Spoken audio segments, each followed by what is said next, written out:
All right, I got a lot off my chest in the last hour, and I have more to come. So we're going to get to the calls. I promise you. I'm in that mode.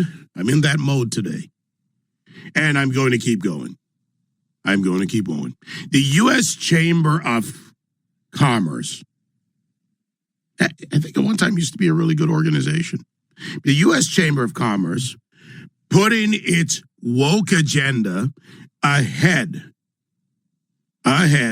of consumer interests. I mean, really, this is what we're dealing with.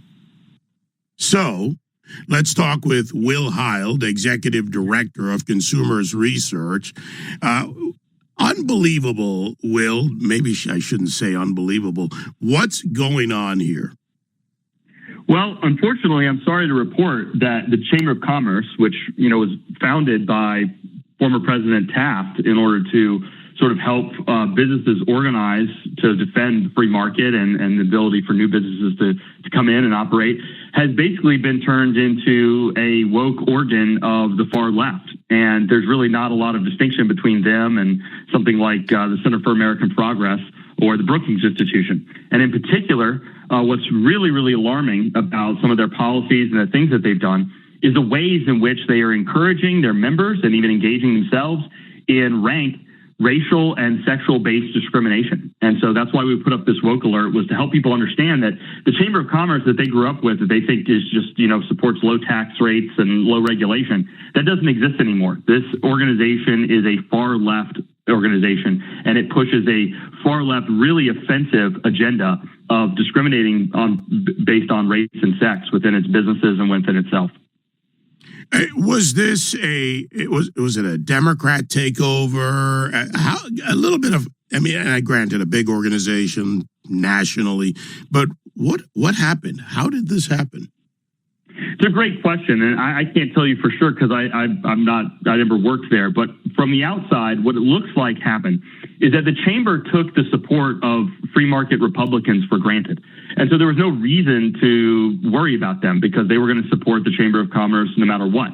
And so increasingly, they virtue signaled and took on more and more policies that mirrored the left in order to curry favor with Democrats when they were in power. And so over time, this became more and more of a problem, to the point there's really no daylight between them and the far left. They're pushing the same DEI policies. They're pushing the same net zero policies. They're encouraging their companies to engage in rank racial and sexual-based discrimination that's in violation of state and federal laws in a lot of cases. It's the same as the Democratic Party and their obsession with race and sex-based discrimination. So let's keep working our way through the elements of this woke alert, which is on your website at consumersresearch.org. For everyone out there, you can go there and read it for yourself. They use the nice sounding terms, as you have in the report, breaking down barriers, all this and more. But then comes also the question, one, to expose it, but how deeply are they embedded in this? I mean, they've partnered with companies like American Express, American businesses, and, multi-year plans and programs while the American people are waking up to the hopeful death of DEI, and the death of DEI is what we need. They're still effective. That's exactly right. Let me give you two instances of concrete examples of how far this went. In 2022, the Chamber worked with American Express to give out race-based grants to 1,400 Black-owned businesses. So basically, they're giving out money to people based on their race, which is a violation of a whole host of federal and state laws. And then another thing that really startled me, this really got kicked off. I was handed a video from a conference that they did on something called Dismantling the Machine, which was a conference they did on the ways in which they were going to undermine consumers' ability to sue them when they were harmed by their products or services. So that in and of itself is alarming. But really shocked me is that they had someone from an organization called the Leadership Council on Legal Diversity. Now, I know that's a mouthful, so let me just tell you what this organization does. It is a cartel. It is a group of corporations who've gotten together and committed that when they hand out their outside legal business, a lot of corporations, they have a ton of litigation going on at any given point, and they have to hand that litigation business out to these big corporate law firms, big law firms that do that type of work. And this organization is a cartel that those corporations have said, when you're handing out your legal work, before you can do that, require them, these outside law firms, to have in place all kinds of racially and sexually discriminatory programs before you'll hand them your business. So if you're one of these big law firms and your whole bread and butter is serving these corporations, doing these big litigations, these product liability suits, you have to do what this organization says if you want any of these corporations' business. And they had someone from that organization come and speak to their members on the importance of having race and sex-based quotas and incentives for their employees inside their companies and outside with the legal talent that they hire. So it was a startling admission by the Chamber of Commerce that they support race and sex-based discrimination. That's really what got us down this rabbit hole of looking into how woke they'd become. So and I believe I read this correctly, and I have your website, the Woke Alert, up. Will, I have the Chamber of Commerce website up in a couple of their pages.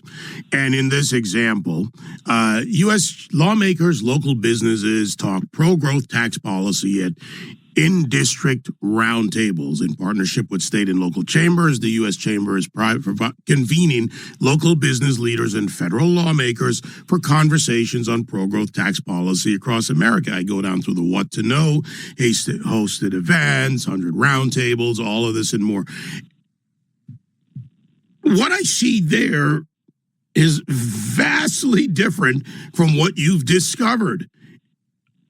And this is an update as of September of this year. They're lying then. Yeah, that's exactly right. And they are trying to cover their tracks now. There was a Fox News story on our Woke Alert yesterday. And if you look at their common response, they don't respond to any of the accusations that we've made. Now, they can't because the accusations are based on their own websites, their own admissions, their own virtue signaling and bragging about engaging in race and sex-based discrimination, encouraging their members to engage in this.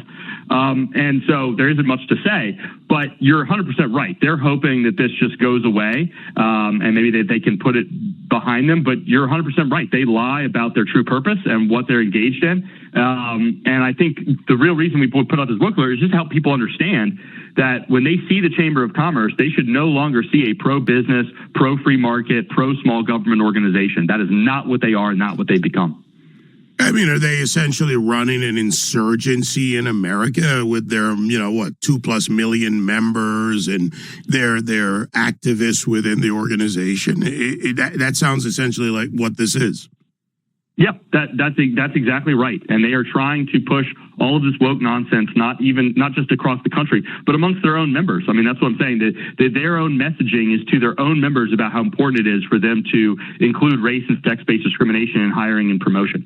So it's really become, like I said, it's become a political utility for the far left. There's no daylight between them and some of the most far left think tanks here in Washington, D.C.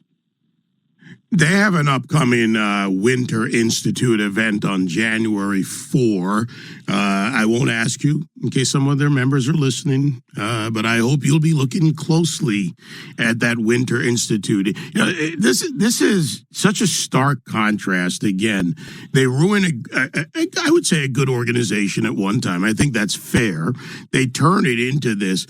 But then as I compared your report again to their website and their public facing, at least in that perspective, in the roundtables, the contrast was so stark, so very stark. Well, that's exactly right. And I appreciate you noting that upcoming summit. I will just say, consumers research this is not just a one-off for us. Sometimes we highlight something like, you got a company that does something particularly egregious and we allow, let people know about it. This is an ongoing problem at the Chamber of Commerce, and we are going to be fighting this because this is such a node for all of corporate America. And so if they are encouraging race and sex-based discrimination, if they are encouraging companies to engage in net zero policies that raise prices for consumers and lower quality of goods, then they are our enemy. They are the enemy of consumers everywhere. And so just like we've been on a crusade against BlackRock and Larry Fink and some of the other asset managers pushing this kind of nonsense, and I think we've done a decent job of putting them on their back heels. A lot of that stuff has stopped flowing down from those asset managers.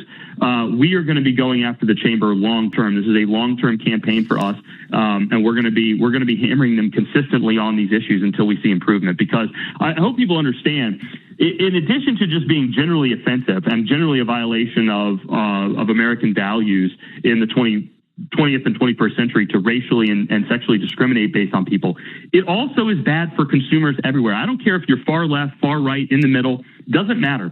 When you select people for things other than their skills or their competencies, in other words, something other than merit, you are lowering the quality of goods and services that your company is able to provide. So when you see companies engage in DEI, don't just think, wow, that's horrible, they're racist. Also think they're bad at their jobs. Because if they're hiring people for something other than being good at their jobs, they're not going to get people who are good. And that's what we see across corporate America. The more they engage in DEI, the worse the products get. And that's one of our main concerns, is that it's not just offensive at a racial or sexual sense. It's offensive to consumers. We need them to get the best and the brightest to provide us the best that they can. Well, you've woken me up to this in a number of ways, and today they will have a live streaming event at 2 p.m., and it's a virtual live stream on indexing the economic freedom of North America. I've registered for it. I want to hear what they have to say, 2 to 2:45 p.m. I happen to sit on the board of the Adam Smith Center for Economic Freedom, so let's see what we hear. I'll be there. That's great, and I appreciate you doing that. It's good to keep an eye on these folks. I will just say they will continue to signal to one group what they think they want to hear, while they'll signal to another group what they want to hear. So the issue is, are the whole host of their operations against race and sexually based discrimination? Are their whole host of operations focusing on increasing goods and services and the quality and lowering prices for consumers? Because if they just try to tell, the Bible says you cannot serve two masters, right? You will either betray one or you'll betray the other. And unfortunately, the Chamber of Commerce sometimes talks a good talk about free markets and low regulation and low taxes, but their true master, as shown by what we put together in this woke alert, is the radical far left, the DEI crowd, the race and sex-based discrimination crowd. So I appreciate that. Hold them accountable. And if anyone wants to learn more and join us in doing that, our website is consumersresearch.org, and you can also sign up for those woke alerts that you just mentioned. And this helps people become part of the force that's pushing back on this nonsense. Yeah, and you can also follow Will on X at Will Hild, H-I-S-D, H-I-L-D, sorry about that. I'm thinking education now. You're an educator. You're educating my audience, Will. I love that. I'm going to listen. Maybe I'll throw in a race-sensitive question. They say I can submit one. Let's see what they say to me. I don't know. That would be great. You know. That would be great. Put them on the spot. That's where they feel the heat. Yeah. You know what? Use it against them. Will, great work. Really great work by the organization. Keep exposing the woke. Thank you so much. Appreciate you having us on. Thank you.